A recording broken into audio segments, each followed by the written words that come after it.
Hola, ¿qué tal? Mi nombre es Justina Lara y es un gusto estar nuevamente con ustedes. Soy de la Iglesia Vida Plena en Pachuca Hidalgo y pertenezco a la plataforma de empoderamiento. El día de hoy estamos terminando con el libro de Primera de Samuel y nos tocará estar viendo lo que es el capítulo 30 y el capítulo 31. Dice en el capítulo 30, cuando David y sus hombres vinieron a Siclag, al tercer día, los de Amalec habían invadido el Neguev y a Siclag, y la habían asolado a Siclag y la habían prendido fuego. Y se habían llevado captivas a las mujeres que estaban ahí, desde el menor hasta el mayor, pero a nadie habían dado muerte, sino les habían llevado al seguir su camino. Vino pues David con los suyos a la ciudad, y he aquí estaba quemada, y sus mujeres y sus hijos e hijas habían sido llevados cautivos. Entonces David y la gente con él que estaba, alzaron sus voces y lloraron hasta que les faltaron las fuerzas para llorar. Qué tremendo, ¿verdad? Bueno, hasta aquí vamos a dejar la lectura y voy a resumir todo esto. David sabemos que a él lo seguía el rey Saúl para matarlo. Entonces, recordemos que David le perdonó la vida a Saúl, al rey Saúl, y cuando el rey Saúl ve que verdaderamente David no quería matarle, sino que le respetaba, y el rey Saúl le dijo que no se preocupara, que ya no lo iba a seguir para matarlo.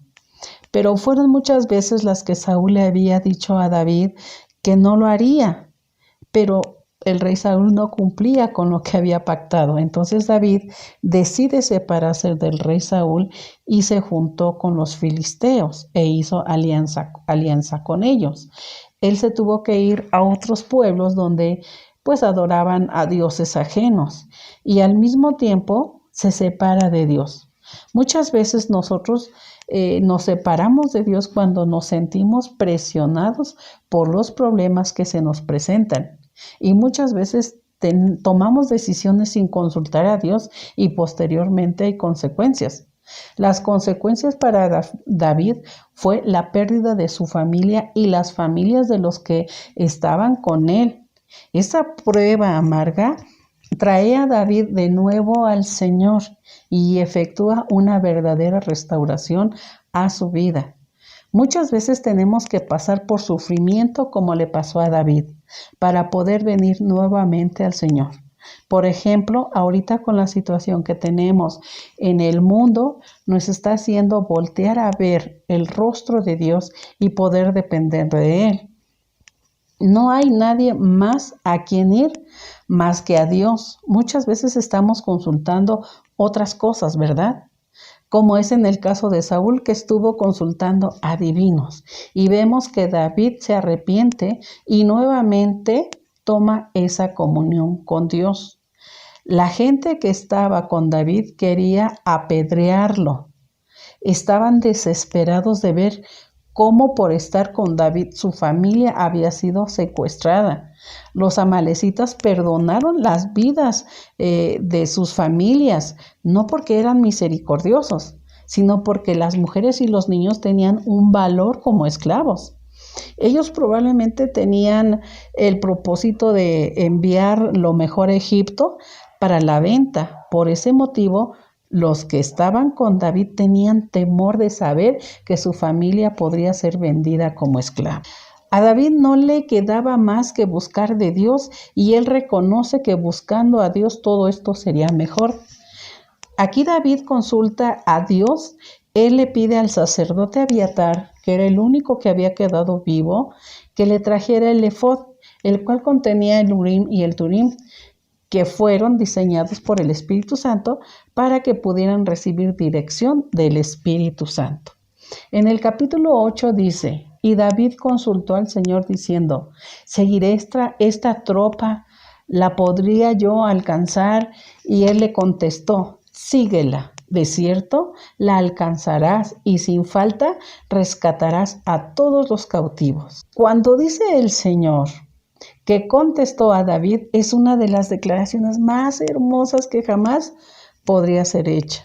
Tenemos que tener la seguridad de que cuando Dios nos contesta, que Él va a suplir, que Él nos va a ayudar, tenemos que creerle, que tenemos que estar en esa confianza con Dios.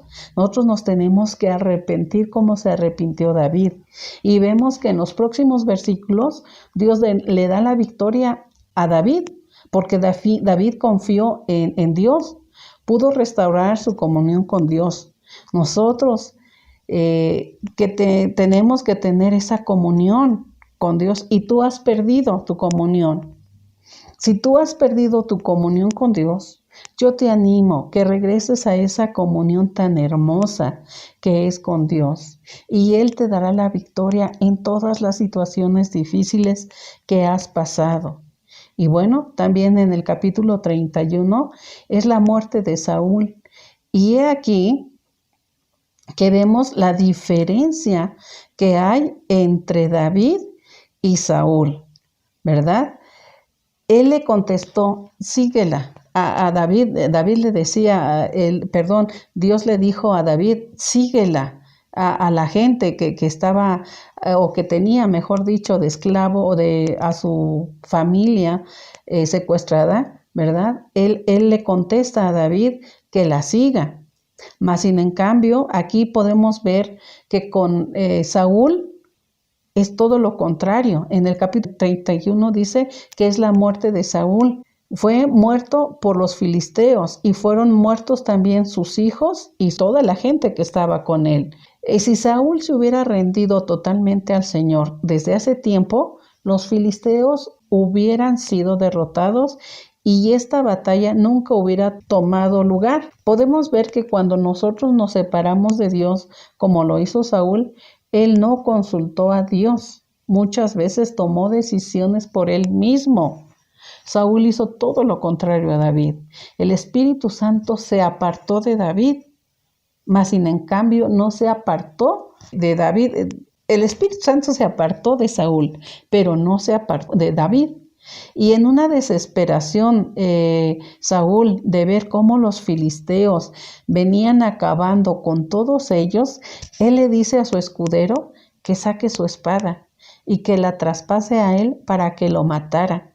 Pero el escudero no quiso hacerlo, y Saúl cometió suicidio. Saúl se enterró la espada. Qué tremendo es saber que cuando nosotros nos alejamos de Dios, hay consecuencias muy fuertes. Podemos ver la diferencia entre David y Saúl muy marcadas. Una victoria que fue con David y una derrota que fue con Saúl. Tú decides cómo vivir tu vida. Tú decides cómo terminar los últimos días. Yo te invito a que puedas tener nuevamente esa relación con Dios, que puedas creer en Él, que te puedas acercar a Dios. Y vemos en la vida de David que el propósito que Dios tenía para con él se cumplió. David llegó a ser rey. ¿Cuál es el propósito en tu vida? Dios quiere que el propósito que tiene para ti se cumpla. Agradecemos tu atención. Ayúdanos a seguir siendo un medio de bendición para los demás. No dejes de seguir nuestras redes sociales y comparte con tus familiares y amigos. Seguramente alguien necesita una palabra de bendición este día. Gracias.